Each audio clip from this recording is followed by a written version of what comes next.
right? The book is a manual on coming to recognize how much everybody knows about this process of doing gender in a way that like either fits within local expectations for people who are like you or don't, because it's all very, very local. So in the book I talk about a pretty sort of well-worn cross-disciplinary social science truism is that gender is a process of kind of being socialized and welcomed into and getting recognized as part of one of these categories.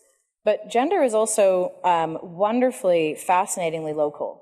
Like what it means to do boy correctly and to be recognized as someone who's doing that. I mean, that changes from school to school and from neighborhood to neighborhood. And like those little boys at that school, you know, go back to their neighborhood and there's a different set of rules there. And there's different ways in which they're called in and called out of doing the right things and wearing and walking and talking in those ways. And then they go to church or then they go home and they go to their extended family.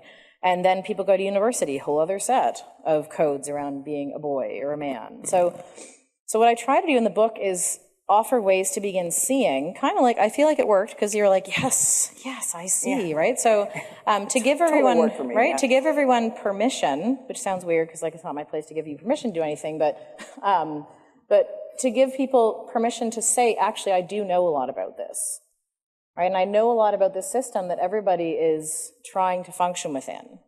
And I do this, and I have done this, and I participate not only in making myself appear in the way that I feel to other people so they get me right, but also I participate in keeping these two boxes rigid and separate with how I talk to other people and how I look at people. Like, I'm doing that. I'm like, I'm doing it too. So the book is a manual to start realizing how everyone participates in the process, how we've all been affected by it in these different ways that are often quite restrictive, and to actually interrupt your own participation in keeping those boxes separate. So it is very much like a manual. It's like how to stop being part of the gender police. Right. So, I mean, I guess as a follow-up, you know, what does it mean to do gender wrong? Or talk a little bit about that policing.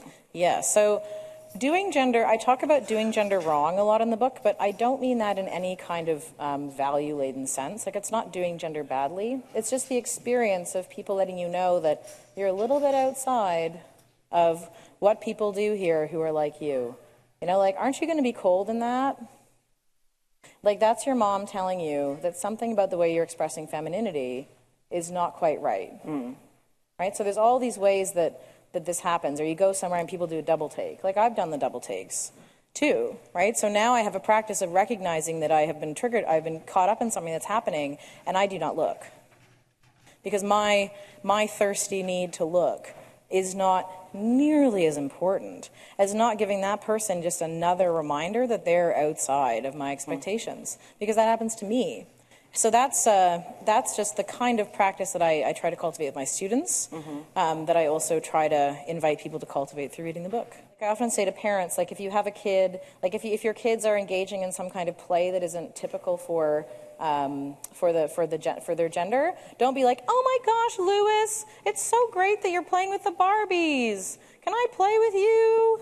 Right? That's just as weird as being like, Louis, put that down, you know? Like, just chill. Yeah. Right? Just chill. So just don't try to best not to devote any more information or focus to that as you would to them doing something else. Just try to monitor your reactions to that kind of play. Right. But like when kids like to categorize, as we all know, and they don't yet internalize that we don't sort of talk about that, right? So they're like, is that a man or a woman? And what I say to parents is, just be like, I don't know. Why is it your business? Yeah. Do something else. Yeah. Right? Or like, I don't know. Anyway, what's going on over here? How are you? If you want to do the disciplinary not your business, you can, but even just holding open the question is fine and generative and actually honors the curiosity children have in a way that actually reflects the diversity of penises in the world. Or not. So can we talk about pronouns?